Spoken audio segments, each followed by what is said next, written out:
कल अपन ने जो है अभाज्य संख्याओं के बारे में अपन चर्चा कर रहे थे और अभाज्य संख्याओं के बारे में बताया था कि ये अभाज्य संख्या होती है।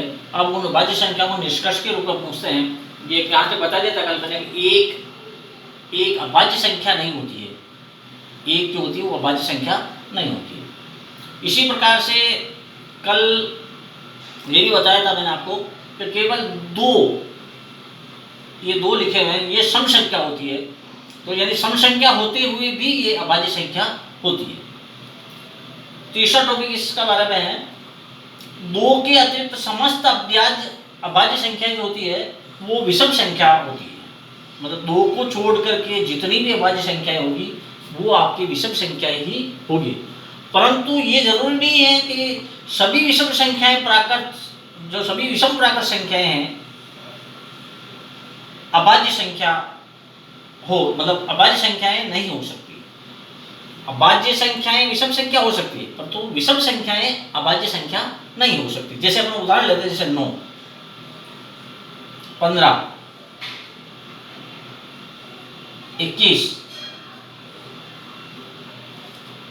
ये भी विषम संख्या है, ये भी विषम संख्या है और ये भी विषम संख्या है, परंतु ये अभाज्य संख्याएं नहीं है क्योंकि ये भी 3 से भाज्य होती है, ये 5 से भाज्य होती है, ये 3 से भाज्य होती है, 7 से भाज्य होती है। इसलिए ये विषम संख्या होते हुए भी अभाज्य संख्याएं नहीं होती। परंतु ये जरूर होता है कि जो भी अभाज्य संख्या होगी वो विषम संख्या अवश्य होगी। तो ये अपन ने अभाज्य संख्याओं के बारे में चर्चा की। अब आती है आगे का जो टॉपिक है उसके संख्याओं के अंतर्गत संयुक्त प्राकृत संख्याएं। संयुक्त यानी कि मिली हुई संख्याएं, जैसे 4, 6, 8, 9 और 10। आप क्या सोचेंगे 4 से गिनती कैसे प्रारंभ करें? देखो, एक अभाज्य संख्या नहीं होती है, एक संयुक्त संख्या भी नहीं होती है। उसके बाद आता है 2 सम संख्या होती है परंतु अभाज्य संख्या होती है, उसमें कोई संख्या नहीं है जिसे अपन संयुक्त संख्या कर सके। 3 भी विषम संख्या होती है, ये संयुक्त संख्या में नहीं आ सकती। इसलिए संयुक्त संख्याएं प्रारंभ होती है 4, 6, 8, 9, 10 और आगे डैश डैश डैश जिन आगे हो सकते हैं।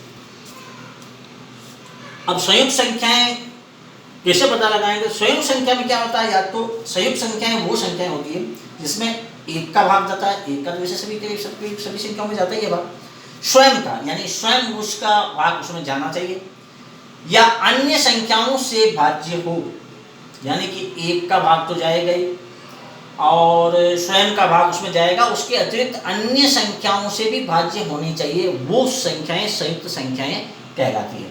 जैसे 4 में 1 का भाग भी जाता है, 4 का भाग भी जाता है और 2 का भी जाता है। इसी प्रकार से 6 में भी, जैसे 9 में आपके 3 का भाग भी जाता है, 1 का तो जाता ही है, 9 का जाएगा, इसके अतिरिक्त 3 का भाग हो जाता है।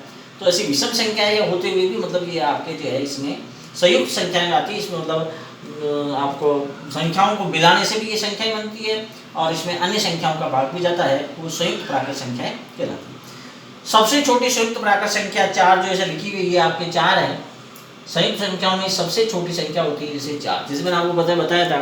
जैसे प्राकृत संख्याओं में प्राकृत संख्या सबसे छोटी संख्या होती है 1, पूर्ण संख्याओं में सबसे छोटी संख्या होती है आपके 0 और पूर्णांक संख्याओं में माइनस में जितनी बड़ी संख्या लिखी होती है वो सबसे छोटी होती है।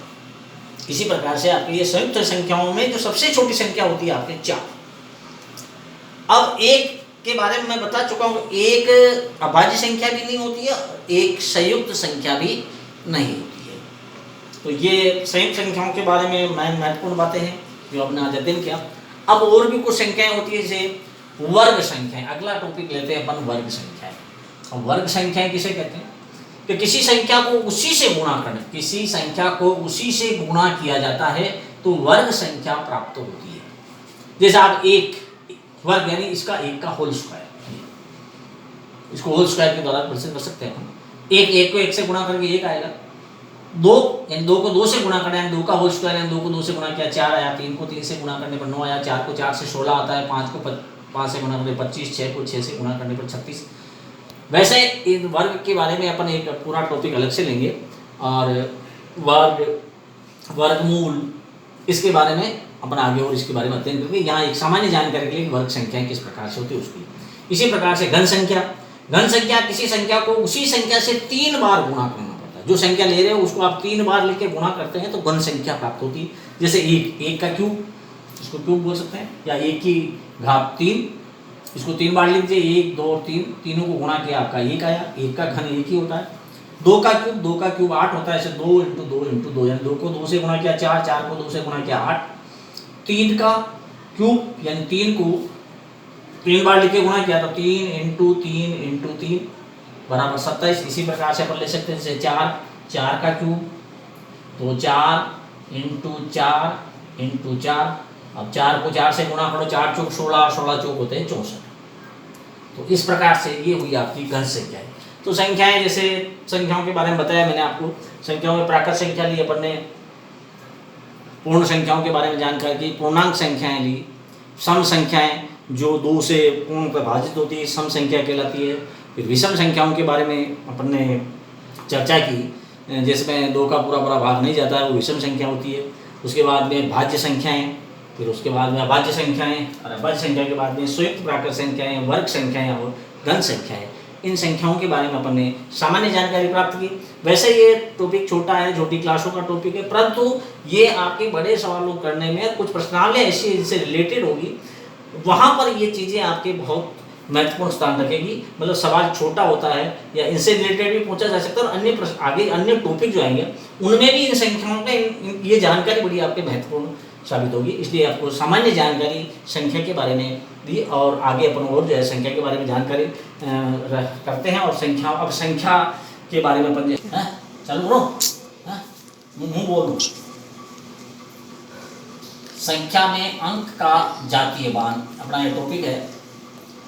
तो संख्या में किसी अंक का जातीय मान उसका स्वयं का मान होता है, चाहे वो किसी भी स्थान पर हो।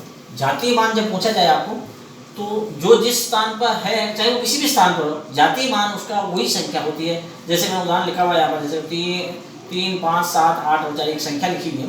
इसमें जैसे मान लो आपका 8 का जातीय मान निकालना है तो 8, जैसे मान लो 5 का स्थानीय जातीय मान निकालना है 5, 4 का जातीय मान 4। यानी कि संख्या चाहे वो किसी भी स्थान पर हो, इकाई के स्थान पे हो, दाई के स्थान पर हो, सैकड़ा के स्थान पर हो, 1000 के स्थान पर हो, 10,000 के स्थान पर हो, किसी भी स्थान पर बैठे हो, तो परंतु जातीय मान में कोई परिवर्तन नहीं होगा। जातीय मान उसका वही होता है जो उस संख्या का, उस अंक का मान होता है। अब ये वो आपका जातीय मान। इसी प्रकार संख्या में अंक का स्थानीय मान कैसे होता है, तो स्थानीय मान निकालने के लिए, जैसे कि अब आपको ये याद है वैसे ही ध्यान होगा, जैसे इकाई, दाई, सैकड़ा, 1000, 10,000, लाख, 10 लाख, इस प्रकार से अपना होता है। तो इसे और आगे होता है। अब इकाई का अंक जैसे है, तो इकाई के अंक का स्थानीय मान निकालते, इकाई के अंक को आप 1 से मल्टीप्लाई कर लेंगे तो इकाई का मान आएगा। जैसे मान लो दाई के स्थान पर कोई अंक है तो उस अंक को 10 से गुणा कर लीजिए, उसका मान आ जाएगा। सैकड़ा के स्थान पर है तो उस अंक को 100 से गुणा कर दीजिए, यानी कि 2 संख्या लगा दीजिए, 2 जीरो लगा दीजिए उसके आगे। 1000 के स्थान पर है तो उसको 1000 से गुणा करना है, यानी आपको जो संख्या है वो संख्या लिख करके 3 जीरो लगा दीजिए, उसका स्थानीय मान हो जाए। जैसे उदाहरण देता हूँ, जैसे संख्या ले रखी है 5 7 6 3 2 6 7। अब इनका आपको स्थानीय मान निकाल, मैंने सभी स्थानीय मान निकाल के बताया। इसमें कुछ संख्याएं रिपीट भी हो रही है, 2 बार आई हुई है, तो कभी बार 2 बार भी आ सकती है, 3 बार आ सकती है। पर आपके कंपटीशन एग्जाम में वो एक के बारे में पूछेगा और वो संख्या एक ही होगी उसके अंदर, या उसके अंदर या तो अंडरलाइन करेगा या उसके ऊपर घोड़ा कर देगा, इसका स्थानीय मान ज्ञात कीजिए। तो अब जैसे मान लो इसका 7 का स्थानीय मान, तो 7 का ये 7 आपके, तो 7 का स्थानीय मान आपके 7 ही होगा क्योंकि इकाई के स्थान पर है। इसी प्रकार से ये 6 है तो 6 का स्थानीय मान 6 आपके दाई के स्थान पर है, इसका मतलब आपके 60 आएगा। जैसे 2 सैकड़ा के स्थान पर है तो इसका मान 200 होगा। 3000 के स्थान पर है तो इसका स्थानीय मान 3000 होगा। 6 10,000 के ऊपर है तो 6 का ये 60,000 हो जाएगा। और ये आपके इकाई, दाई, सैकड़ा, 1000, 10,000, लाख। अब ये 7 का जो स्थानीय मान है वो लाख के ऊपर है तो ये आपके 7 लाख हो जाएगा। और इसके आगे ये 5 है तो ये है आपके लाख के बाद होगा जैसे 10 लाख, तो 10 लाख इसका मतलब 5 का जो स्थानीय मान होगा आपके वो 50 लाख होगा। इसी प्रकार से एग्जाम में कैसे पूछो, जैसे मान लो इस प्रकार से लिखेगा, जैसे 2 5 7 यानी कि 25,678 में 5 का स्थानीय मान ज्ञात कीजिए। तो यानी एक संख्या के बाद जैसे 5 का स्थानीय, ये 5 आपके किस स्थान पर है, तो इकाई, दाई, सैकड़ा, 1000, यानी कि 5 का जो स्थान है वो 1000 के ऊपर है, इसका मतलब इसका स्थानीय मान जो होगा आपका 5000 हो सकता है। वो अगर जैसे मान लो अगले क्वेश्चन में उसने पूछ लिया, जैसे 7 का स्थानीय मान बताइए, तो 7 का स्थानीय मान 7 के स्थान पर इकाई और दाई, यानी दाई के स्थान पर, यानी इसका स्थानीय मान हो जाएगा आपका 70। इस प्रकार से तो ये स्थानीय मान के बारे में आपको एक तो अंक का संख्या में अंक का जातीय मान और संख्या में अंक का स्थानीय मान, इसके बारे में पढ़ने जाए। जातीय मान और स्थानीय मान के बाद अपन लेते हैं भाजकता के नियम।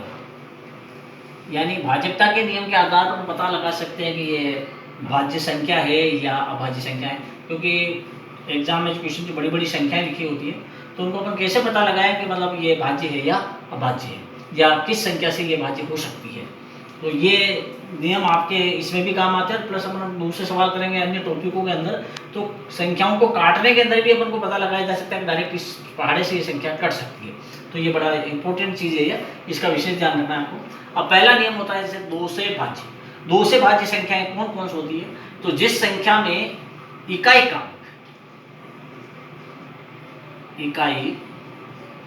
का अंक सम संख्या हो। सम संख्या अगर इकाई के स्थान पर सम संख्या है, जैसे 0, 2, 4, 6 और 8, अगर इकाई के स्थान पर ये अगर ये संख्या, इन संख्याओं में से कोई भी एक संख्या अगर होगी तो वो 2 से पूर्णतया भाज्य होगी। अब अगला अपना नियम होता है 3 से भाज्य। 3 से भाज्य कैसे पता लगाएंगे? 3 से भाज्य जो भी संख्याएं दी हुई हो उनका योग, संख्या के अंकों का योग, संख्या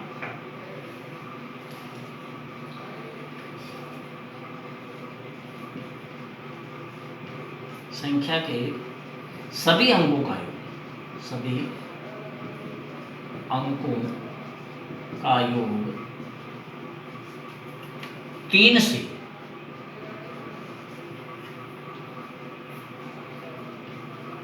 पूर्ण भाज्य हो तो वह संख्या 3 से भाज्य होती है। यानी संख्या को आपको जोड़ना पड़ेगा। जैसे आपने कोई संख्या लिख दी, जैसे 5, 3, 7, क्या ये 3 से भाज्य है? तो अब इन संख्याओं को टोटल कर लीजिए आप, 7 और 3 10, 10 और 5 15। तो संख्याओं का जैसे इसको हल किया अपन, जैसे 3 5 प्लस 3 प्लस 7 बराबर 15 होगा। तो 3 के पहाड़े में 15 आते हैं, 3 से 15 पूर्णतः भाज्य है, तो ये संख्या आपके 537 जो है 3 से भाज्य हो जाएगी। अगर इनका योग जो है 3 से भाज्य नहीं होता तो भी ये संख्या अभाज्य संख्या बन जाएगी। इसी प्रकार से 4 से भाज्य, तो वैसे तो अपन 2 का अगर किसी में भाग जाता है तो निश्चित रूप से 4 का भी उसमें भाग चला जाता है। फिर भी आप इसका भी थोड़ा याद रखिए कि इकाई और दाई, इकाई व दहाई से बने अंक 4 से भाज्य हो तो संख्या 4 से भाज्य होती है। यानी कि इकाई और दाई के अंक से बने अंक का मतलब अंकों का योग नहीं करना, यानी बने अंक। जैसे ये लिखा हुआ है, ये संख्या लिखी हुई। अब आपको इकाई और दाई, जैसे ये इकाई का अंक और ये दाई का अंक, इन दोनों से क्या कितनी संख्या बनती है? जैसे 16, तो 4 के पहाड़े से 16 भाज्य हो जाते हैं, और भाज्य हो जाते हैं, इसका मतलब ये पूरी संख्या 4 से भाज्य है। इसी प्रकार से अपन लेते हैं 5 से भाजकता का नियम। तो 5 से यानी कि जिस संख्याओं के अंत में 0 आ जाए या 5 अंत में,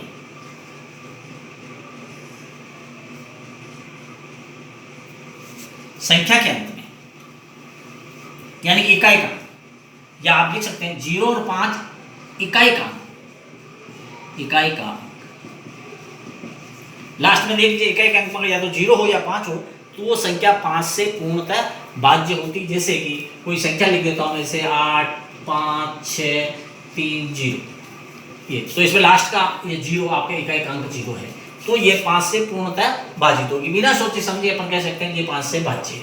इसी प्रकार जैसे 9, 7, 8, 6, 5, लास्ट का इकाई अंक इसमें 5 आ गया, तो ये आपके हो गई भाज्य, ये भी आपके भाज्य, ये भी आपके भाज्य। पर जैसे 8, 7, 3, 4, 5, 9 इतनी बड़ी संख्या है, और इससे बड़ी कितनी संख्या यहाँ से लेकर पूरे बोर्ड पे लिखी हुई, आपको सिर्फ इकाई के अंक की तरफ देखना। अब यहाँ पर इकाई का अंक आपका 8 है, तो ये 5 से भाज्य नहीं होगी, यानी कि अभाज्य, 5 से भाज्य नहीं है, 5 से अभाज्य, पूर्णतः भाज्य नहीं। इसी प्रकार से अब आप अगला नियम लेते हैं 8 से भाज्य। इसमें इकाई, दहाई और सैकड़ा से, इकाई, दहाई, सैकड़ा के अंकों से बनी संख्या, सैकड़ा के अंकों से बनी संख्या, अगर 8 से भाज्य है,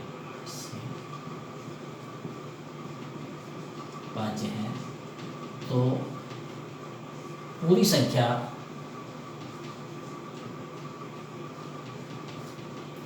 8 से भाज्य होगी, 8 से भाज्य होनी चाहिए, तीनों अंकों की संख्या है। तो तीनों अंकों की संख्या में तीन अंक, कोई भी अंक होंगे, तीन, आप लास्ट की इकाई, दाई और सैकड़ा, तीनों अंकों को देख लीजिए आप। तीनों अंकों को मिलाने से अगर वो 8 का भाग जा रहा है उसमें, तो वो 8 से पूर्णतः भाज्य। यहाँ अपन को थोड़ा सा ये लिखने में थोड़ा सा कंफ्यूज हो गया है। आप इसको जैसे इकाई, दाई और सैकड़ा ये नहीं करके यहाँ आप इस प्रकार से लिखे सैकड़ा, दहाई व इकाई के अंकों से बनी संख्या, यानी कि आपको पहले सैकड़ा की संख्या लेनी, फिर दाई और फिर उस तीनों संख्याओं में जो संख्या बच जाती है, जैसे मान लो आपके 2, 1, 5, 6, 8 ये संख्या है। जैसे अब आपको जैसे लेना है तो 3 संख्या लेनी, एक तो सैकड़ा, जैसे सैकड़ा की संख्या क्या है आपकी, जैसे 5, फिर ये 1 और फिर ये 2, यानी ये सैकड़ा, ये आपका दाई का अंक, ये आपका इकाई का। अब इनके बड़ी 512, अब 512 अगर 8 से भाज्य है तो ये पूरी संख्या 8 से भाज्य होगी।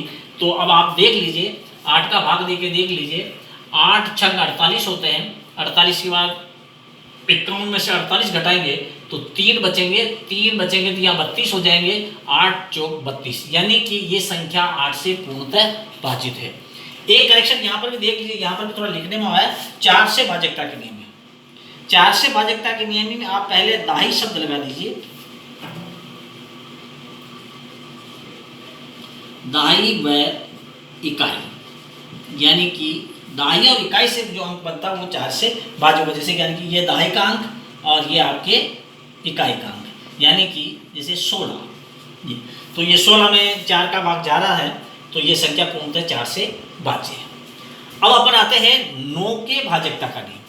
9 की भाजकता का नियम, जैसे अपने 3 की भाजकता का नियम पढ़ा है कि सभी अंकों के योग में 3 का पूर्णतः भाग जाता है तो वो 3 से भाज्य होती है। यही नियम यहाँ पर लागू होता है कि इन सभी संख्याओं के योग में 9 संख्या है, इन सभी संख्याओं को योग करने के बाद अगर 9 से वो भाज्य होती है तो ये पूरी संख्या 9 से भाज्य हो सकती है, और अगर 9 से भाज्य नहीं होती है तो ये पूरी संख्या 9 से भाज्य नहीं होगी, 9 से अभाज्य होगी। ये आपका 9 का नियम है। वैसे जिसमें 3 का भाग जा रहा हो तो उसमें 9 का भाग भी जा सकता है।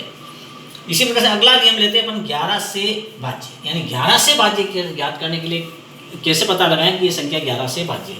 तो बहुत बड़ी संख्या होती है तो उसका पता लगाने के लिए इसका सीधा सा सूत्र यह है कि समस्थानों के अंकों का योग, यानी वो संख्या लिखी होगी उसमें आपको इकाई के अंक की तरफ से चलना है।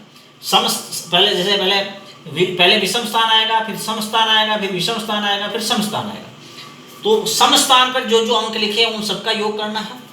फिर विषम स्थान के ऊपर, जैसे विषम स्थान यानी पहला 1, तो ये विषम स्थान होगा, ये सम हो जाएगा, ये विषम हो जाएगा, ये वापस सम हो जाएगा। यानी कि विषम विषम स्थान, विषम स्थान पे जो अंक आएगा उन सभी का योग करना। फिर आपको क्या करना है, सम स्थान के अंकों में से विषम स्थान के अंकों को घटाना है, अंकों के योग को घटाना है। घटाने पर अगर आपके 0 आ जाए या 11 आ जाए तो आपको समझ लेना है कि ये संख्या 11 से भाज्य है। जैसे ये संख्या ले रखी, जैसे ये आपके 9, 3, 1 और 7। अब इसमें आपको सम स्थान पे कौन कौन संख्या 1 है और 9 है, तो जैसे कि यहाँ मैं लिख देता हूँ 9 + 1, ये आपका होगी सम स्थानों का संख्या। इसी प्रकार से विषम स्थान पे 7 और 3, तो ये आपके यहाँ बीच में माइनस करना है हमको, 7 + 3। अब आपके देखिए 9 और 1 10 हो गया, और इधर 7 और 3 भी क्या हो गया आपका 10 हो गया। तो 10 में से आप 10 घटाते हैं तो आपका 0 बचता है। 0 बचता है, इसका मतलब 11 से भाज्य है। इसी प्रकार से इसमें भी इसको भी आप सोल्व करेंगे, तो जैसे कि ये विषम संख्या से 5, 2 और 2 के बाद ये 3, ये विषम स्थान हो गए। सम स्थान हो गया जैसे 4, 8 और 9। सम स्थान के अंकों का योग कर लीजिए, विषम स्थान के अंकों का भी योग कर लीजिए और उसमें से घटा लीजिए। अगर या तो शेष पर 0 आ जाए या शेष पर 11 आ जाए तो 11 से भाज्य होगी। और अगर मान लो शेष पर 0 या 11 नहीं होता है तो वो 11 से भाज्य नहीं होगी। जैसा आप इसमें देखिए 7, इसमें आपका सवाल ऐसे कि 7 ये हो आपका सम संख्या का अंक, ये विषम संख्या का, ये विषम संख्या, ये सम संख्या, सम संख्या का योग लें बड़े। अच्छा, उसमें कोई फर्क नहीं, आप विषम संख्या के योग को पहले लिख दें और सम संख्या के योग को बाद में लिख देंगे तो उससे भी कोई फर्क नहीं पड़ेगा। सिर्फ आपका अंतर 0 और 11 होना चाहिए। जैसे मैं यहाँ पर विषम संख्या का योग पहले लेता हूँ, जैसे 7 और ये आपका ये विषम संख्या वापस आपकी 5 है, तो 7 + 5 ये विषम संख्याओं का योग है। फिर माइनस, तो अब आप सम संख्या वाला 9 और 7, जैसे ये 9 + 7। अब आपके 7 और 5 होते हैं 12, माइनस 9 और 7 होते हैं आपके 16। अब आपके 16 में 12, 16 और 12, तो ये आपके माइनस के 4 आए, यानी कि कुल मिलाकर न तो 0 आया है और न आपके 11 है, यानी कि आपकी 11 से भाज्य संख्या नहीं है। धन्यवाद।